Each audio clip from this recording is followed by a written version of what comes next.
Welcome to Inference and Incense, where insight meets intuition when a rational bows to the ritual, and the data always have something to say.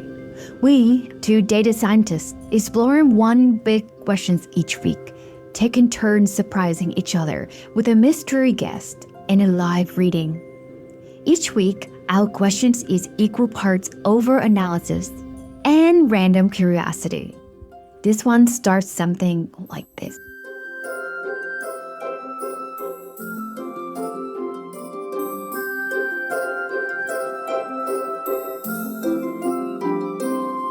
Welcome to our very first episode. I'm Jen, and with me is Lucy. We're two data scientists who've somehow found ourselves clutching tarot decks and questioning everything we thought we knew about intuitions. Wow, pilot episode. No guests, just two self-proclaimed fools ready to leap into the unknown. And speaking of fools, Lucy, why does a fool get number 0 in tarot cards? And what makes it so special that it breaks the numbering system?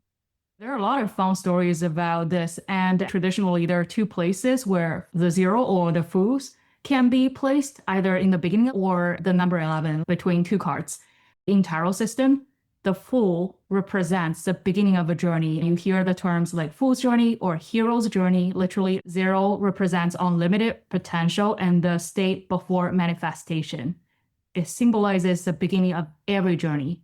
That's the moment before anything has been defined, limited, or constrained by experience. It's pure possibility. I love the number 0 in tech because without 0, you would not have a binary system. You wouldn't have internet. You wouldn't have Netflix. Being so new in this world, tell me a little bit more about traditional tarot cards. I'm looking at the card and I see a young person about to step off a cliff. This fool carries a simple bindle with minimal possessions, looking up at the sun rather than watching the precarious step. And my first thought is that he will tumble down the cliff and die. Here's what's remarkable. The fool doesn't even look worried in the card.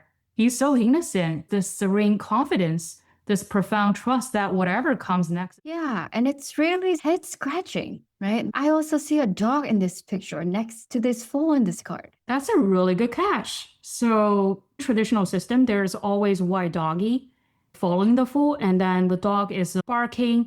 That white dog actually represents our intuition and instinct.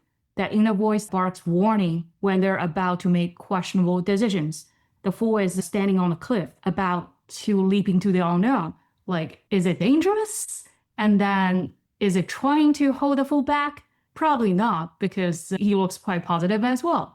But then, either way, the dog is the fool's companion, just like in real life, like dogs, the human's best friend. The unconditional love from our furry best friends. For sure, the amount of time we spent adoring puppies, it's a symbol for friendship as well. When you're taking on a new journey, you want to have friends to make journey more enjoyable. It's a perfect balance of the support and wisdom, someone who loves you enough to follow you off the cliff, and also alert enough to warn you about the rocks below. It's a perfect chemistry, exploring this new journey with amazing optimism. Totally foolish, no pun intended, but figuratively, they're both about to step off a cliff, showing pure bliss. Yeah, exactly. That's why this is number 0. This is before you even know anything. That's precisely what makes the fool archetype so transformative, because they haven't experienced a failure yet. You know, I think that we approaching the fool's mentality more than once. For myself, not so long ago, learning about all of these large language models and agents, everything was so new. It was scary and it was exciting at the same time.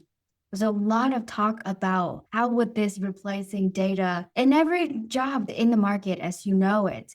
And I remember feeling a little bit terrified, but at the same time, knowing that I have wholehearted trust in my personal skill, I felt like I could do it. That's classic fool energy. Did you take the leap despite the fear? Yeah, all in, asking questions, watching videos, everything related to AI. A lot of it didn't make sense at first, but it didn't stop me from going. It's hard to be fearful when you don't know what you're exploring is impossible. It's a complete displacement of pure joy. I feel when we look at events or a journey from beginning to end, it feels like a fool's journey. But retrospectively, it becomes a hero's journey. You see what it leads you to, right? And reminds me how children approaching learning. If you look at my own child, he's not afraid of anything because they haven't been tortured by this reality yet. They don't know what is mistake and they're not afraid of making mistakes. They're not shameful for it. It's just pure curiosity for this world. If you really think of everything as playing, there's no failure at the end of it. It's much easier to having fun, right? When was that moment that you pack your fool's knapsack, leave your logic at the door, wander into this mystical dimension? For me, it felt more like a divine calling. I was quite burned out when I was working for a tech startup and running algorithm, meaningless deadlines and metrics. Well, they're meaningful, right? For growth, desperately seeking something beyond code and QBR. And I started reading vigorously because you're trying to find an answer for a meaning of your life when you're depressed. So I read a lot about philosophy, psychology, anything that promise deep meaning. And then, yeah, of course, at some point, YouTube's algo started recommending spiritual contents. I feel like a synchronicity and to see how I can use my right brain or intuition to understand my life instead of just always being a logical person. One thing that inspires me knowing you for a while now is in your lowest, you decided that education is your next resort. I don't think a lot of people ever get there. So that's amazing. It's great that AI stumble upon you or you stumble upon AI. And if you watch the movie E.T., I can hear it probably chanting something like Lucy, phone home. I actually hear that voice. I think a lot of us who start taking a spiritual journey start experiencing some weird experiences or lucid dreams to explore further about this life. How about you? To me, you're always so rational. It's still surreal to me that we're co-hosting this mystical podcast together. Who said I'm a believer? I remember that moment when you bought me the first tarot deck. I was and am still somewhat of a skeptic. I think I told you, I don't know what this gift is for, but I'm a curious person in general. And there was something comforting, getting to know the card, getting to know the system, and exploring a new journey, truly. But I don't think I ever admitted to anyone that I used tarot cards. I mean, come on. I worked in data and so do you. If I ever tell people that, which I think I did tell my boss or previous boss once, that I do have tarot cards, I think I lost credibility a little bit. What a shame. I do remember our conversations early days because I was a little bit upset you didn't even enjoy it. I remember you actually enjoyed my reading sessions. Yes, I do enjoy. You read for me. So I thought you like it as exploration for your own purposes. So I was surprised you see, hey, what's that for? And it took you quite a while to actually make a first attempt. So what's more surprising to me is after a few events, you were like, oh, I got this. I got this. Everything I did was so accurate. So I wonder, like, what shifted? You know, it's quite addicting, I have to say. It sat in my closet for a long time. I didn't know what to do with it. Once in a while, I pretended I know something that I wanted to ask, and I pulled the card. And then I got such irrelevant cards, and I was like, okay, this is definitely not for me. Put it back, going back to that a few times. I think I went through a difficult period of time, and every single card I pulled was very negative. Instead of just looking at the direct reading, and trying to answer the question in a predictive manner, I think something deep down inside of me was saying, maybe it was not a way to predict the future, but maybe it's just a way for me to look inward, which I did. And, you know, I think taking that learning and being a curious person once again, I read a lot more. I bought more books about the traditional tarot system. I think I chatted with you a lot more about the meaning behind major archetypes, minor and major arcana. What do they mean? And I think I got a lot more clarity after seeing through. And then knowing now that I didn't know then, is it's much less of the desperation I was coming to the cards, but much more about the comfort that the card was giving me. And that moment of just being still and being in quiet moments, and then just being comfortable with my own feelings. Wow. That's transformational. I never thought about that because now it sounds like the card reading or just exploration can be a therapeutic process. 100% agree with you. I see cards as very sophisticated, like very structured tools for self-exploration, and you can actually recognize patterns. If you pick up a traditional tarot card, how many elements do you see? Or how many messages? Just give a number. We're data people. 20? Oh, that's actually a good guess. On average, a tarot card brings about 13 to 15 messages. And then you'll notice there's different colors. And then, of course, when you started like studying the system, there's 4 primordial elements. So wand stands for the fire element. So it's creativity, passion, and strong feelings. And then we have water elements, which is represented by cup or chalice. So guess what's that for? Drinking? Oh yeah, 100%. That's a good guess, actually. So water stands for inner emotions, feelings, relationships. And then, of course, when you draw a cup card, it doesn't always have to be a relationship. It can be advice to drink some water, keep hydrated, or get a drink you might meet with your love. That's the second system. Swords represents intelligence and analytical ability. When you're asking for career advice, things like that, it might have something to do with use your analytical brain or be more scientific. And then last but not least, everyone's favorite in this world with duality, it's the coins. And then literally, the coins is like physical material. It stands for wealth, money, something very solid.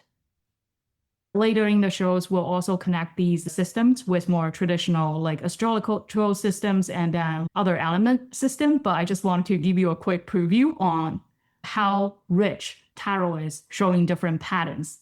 It's no different than collecting data points because I want to connect back a little bit on your experience, how you start understanding it, because you're building a connection with yourself using the card.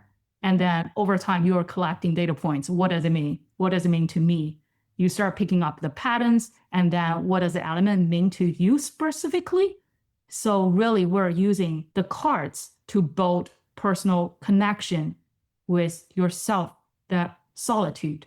I think I experienced something like this much earlier, but with the numbering system. But I didn't really tie it or, attribute it to being mystics, to being psychic and into spirituality. Being a data head and growing up in Vietnam, believing in number is a natural element in our religions.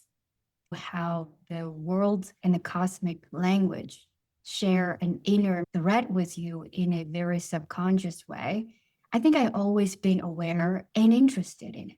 Oh, again, that's why the card system, it's very symbolic, right? You connect it with elements, you connect it with colors or the numbers, because that's where you're drawn to. And then that's how you can explore yourself. It's definitely like tuning the reading into journey of personal discovery. I think that's why we're doing this, right? Because this is the fool's journey we're starting. Maybe looking back, it'll be a hero's journey. We might have a very successful outcome here. Yeah, I think my first desire when I approach anything is to have fun. And I was thinking, I have been so analytical my whole life. What if I become a little bit more spiritual? What would that do? And how do I explore system challenging questions with a spirituality aspect? So you're the most spiritual person that I've known. And you introduced this tarot card system to me. And I was thinking that would be an amazing forum for us to ask and challenge each other of interesting questions using this new tool set. It's funny you mentioned that because I'm like, oh, Jan, you're the most rational person I've ever known. You function like a machine. But now you're talking about that, I'm like, oh, are you an AI? Actually, You know, you call me a machine so many times. I have to assume that it is a compliment. this definitely is. Don't you remember when we first started reading together? Our interpretations differ so much that all of a sudden we're in sync. I found that so intriguing. Classic gradient descent formula, isn't it? In algorithms, just as if we were both tapping into the same collective consciousness. Slightly different path, but we do get there.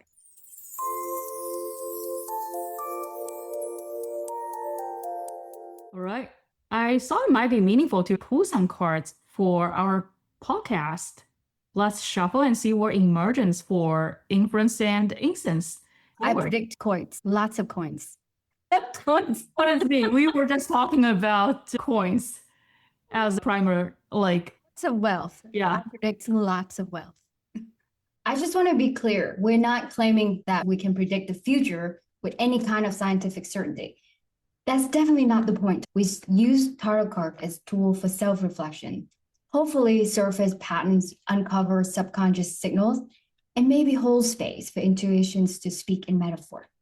Lucy, definitely more qualified of a mystic here than me. She recently got past life regression certified, totally fluent in Sanskrit. Me, I'm still the one trying to calculate karmic on a spreadsheet, but I'm learning to let it sit in the passenger seat sometimes. Yeah, we just need to pass more training data into our system. I love that. What are we asking the card, Lucy? Oh, yeah, let's just make it fun to see where this fool's journey taking us. Oh, I got a card fell out. What do you have? Interesting. I got chair filled. Somebody is entering my life. Oh, I got a human card as well. How would you interpret your card? It's an image of a child. And isn't every single passion project appear in your life like a child? Totally. Because I think it actually connects really well with our topic, Fool's Journey, because especially the deck you are using, because it doesn't have the full image, but it actually perfectly matching the fool in the tarot deck, because it's a young, innocent child sitting on a chair, and he's entering a new life and ready for the journey. So there's some innocence and simplicity to our journey. That's how I would read it. Tell me about yours. So for me, I got a Queen of Cups. Queen of Cups. Yeah, look Ah, out, we are right? conquering. We are Exactly. conquering this relationship. I love it. And there are so many symbols and messages I'm taking from this card.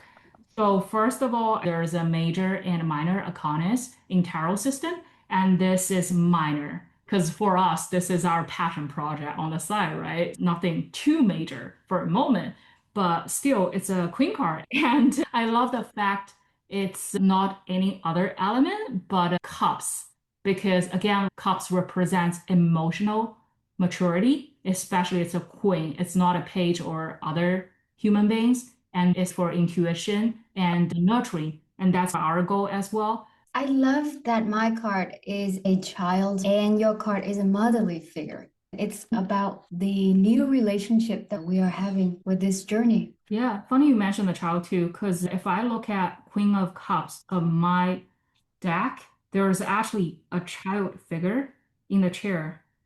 All right, I'm ready for more. By the way, I didn't even choose that card. It fell out. Same with mine. Anything related to the water, we're tapping into our subconscious. Do you want to do more reading about what's a major challenge or what's a I'm guidance? up for it. You lead the way. Okay, why don't we pull an extra card to say if we want to be successful and meaningful for our guests and listeners, what is the guidance? I got a Valley card, deep personal strength and peace that would assure success. Yeah, how would you read it? I do think that it asked me to lean into my inner thoughts and intuitions to make the best out of this journey. Knowing that at the end of the journey, I would enjoy the pursuit of happiness. Yeah, the card I got is the Hierophant, which is number 5 in the major arcana. Tell me a bit about that card. First of all, I think it's so interesting. Both of the cards stays for spirituality. And that in my deck, in tarot, the Hierophant card, also known as the Pope or High Priest, symbolizes tradition established institutions and spiritual guides, right? If you think about traditional Pope. The funny thing is, I think it's becoming a little bit serious than the Queen of Cups, because the Hierophant, again, the Pope, it represents a lot of formal learnings, mentorship, and established norms and rituals. We were talking about we are doing this for fun, for self-exploration, but it actually suggests if we want to sustain the show or become more successful, that it requires more structure and even build a community. I mean, I do see high mountains and low valleys in my card, and the image and the visual of that definitely speak at length about the commitments we probably have to invest into this show. Yeah, for sure. So a little bit less play than I planned for. Yeah, we got very serious cards. I think these are actually very personal to us too. Let's connect back with the birth cards and how we read. Because I think for you, it definitely suggests more intuition, like kind of let go your control of the logical brain a little bit, just trust the intuition and spiritual. And for me, it suggests structure. So it's talking about our weakness or really how we learn from each other in this Interesting. process. I think that's how I would conclude. I think we did a personality test once, and my personality test result was INTJ. And I think you was INTF, right? INTP, we think very similarly, but actually how we behave is vastly different. Yeah, so you are INTJ. I think J stands for judgment, and that it's a persona for leaders. I mean, that's why you're a boss in real life, right? Leading big team. And you actually prefer doing a lot of planning and also very goal oriented. So you are good at making decisions and you are so good at executions because I know how fast you execute your ideas. But on the other side, like not to brag about it, my persona is more of a scientist, a real scientist. So I think Einstein has the same type. So he's an INTP, I believe. So that's the archetype that is triggered or motivated by curiosity. If you imagine a typical scientist, you might not be able to form a research goal that easily, but then you are easily distracted by different tiny issues. But that's my type about. You can be all over the place and then you can go into rabbit holes nonstop. So I need people like you to drag me back and then actually make me focus on the goal. I think that's what makes us a perfect combo. I remember we were still in the early days of AI. The amount of text I got from you ideating new products that you could do with AI and agents. I was like, Lucy, focus one thing at a time. I remember I was just walking around the neighborhood with my dog and I was just thinking out loud. I was like, slow down, execute first. Oh, that's great. I didn't text you last night because I formed some new ideas already on my learning on the AI stuff. So, anyways, I think that's also a perfect segue to the tarot birth cards. Have you ever looked at your tarot birth cards? Do you know what it is? No, but I'm excited. Tell me. Yeah, so based on your birthday, whether it's numerical astrological system, that you can have not a prediction, but a persona based on your birth plate, right? It's a map that you can follow. So in the tarot system, which we'll explore with our audience later on, is based on a birthday, you'll get usually two cards, and some people will have three based on your sum of your birthday numbers, and then you'll get the archetypes, the major cards for life. I guess I'll start with myself. So my birth cards are Magician, which is number one, and then the Sun, and then the Wheel of Fortune. So the Magician, the Sun, and Wheel of Fortune. Those sounds really fun. It is really fun. You know me for so long. So I'll just explain each cards a little bit and then say how I think it's super relevant and then representative of myself. So Magician is the number one card in the tarot deck, and then it's Fool's first step. So when you start your journey, you actually laying out all your tools or resources on the desk. And if you have a chance to look at a Magician card, I advise you to look it up. The Magician holds all the resources and all the tools, and that the magician is creative. And he has all the tools and resources to manifest in this real life. When we get a card like that, it's a big yes card. On the downside, sometimes I can be all over the place because my mind is like a monkey, not to mention it connects with a sun card. Because the sun card is a child, a naked child riding on a horseback and then exposing the sun. So it suggests a lot of innocence and playfulness of a child. And then if you connect the two, that's my nature. But then it also suggests I would need some routine to ground myself. And that also brings to the Wheel of Fortune. And then I think you're definitely overselling me a little bit in the previous statement, but it does summarize quite well. I have so many interests, and especially on the past lives, how we are triggered or behaved because of karma, because that's very typical Wheel of Fortune. So that's me. Do you want to guess what your cards are? My guess is probably not as fun. You're right about that. If I'm calling you a machine, right? Again, it's compliment. So your cards, big reveal. So you got the Emperor plus the Death. An Emperor card and a Death card. Definitely not fun.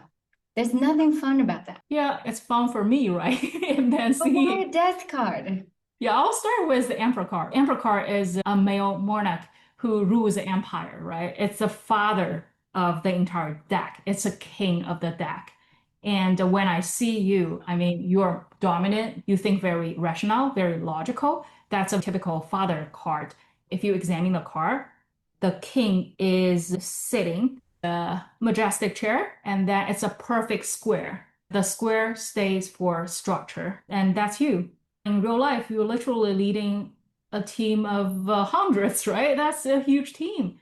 And then you carry the responsibility to grow the team. So I do see that male energy from you. And then the death card, it is a very strong card. Actually, the one of the major reasons people are a little bit resistant to use tarot cards is because of death card. But death doesn't mean physical death, literally. So when you get a message like that, it's more of a major events, transformational events. In your case, it has the same forceful feeling of the emperor, because again, you're very determined. You're like, go, go, go, that energy. It suggests your way of learning. So I wouldn't take it as a negative card, more of you have to experience a lot of major events. Even when you gave me the deck of tarot cards, I had great reservations against it, being very left brain focused. I don't tune into that mystic side very much. But out of curiosity, I did dip my toe into the experience. And once I did, I had to get really good at it. And I had to explore, learn, consult with you how to, how not to, and taking the learnings. And I think to say, last but not least, I do take everything a little bit too far. I think that makes sense. And also it calls back our fool's journey or beginner's mind, right? Why we got such cards in our reading. I think it's not just for our show, it's actually advices for both of us. Because if you think about it, you're left brain and I'm more right brain. I'm guided by intuition and a lot of spiritual beings, as I put it, and you're definitely the logical one. That's perfect union of the left and right, that when science meets art. And the cards we got, you got the spirituality guides, and I got the Hierophant, which stays for structure. So I think it suggests that we probably need to tap into the other brain more often just to form that harmony. Yeah. Do you remember when you first teaching me how to read the cards and you were saying to me, how come you don't feel it already? And I was like, feel what? I'm pulling a card out. I'm looking at the image. I'm trying to read the text on it. I'm trying to analyze the situation. And you'll comment to me at that moment, you don't feel it? You don't feel the answer already? And I was like, no, I do not feel the answer. And I do think that I hang on to the thinking side a lot longer. And the feeling comes second for me. Yeah, so many takeaways on that one, because if you think about AI, We're just taking a class this morning. We're trying to do error analysis and explaining how the AI model functions this way. So I think that's a dilemma.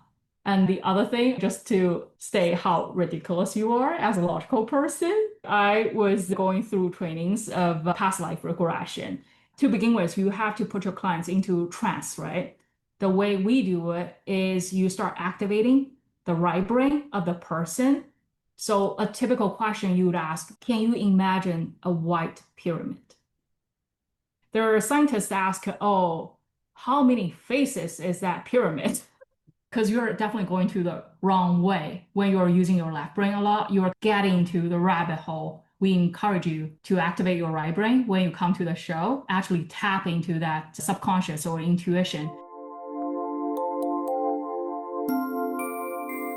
Lucy, this is amazing. I'm excited to start this new journey with you, being both right and left brains and entering a series of answering random curiosity questions.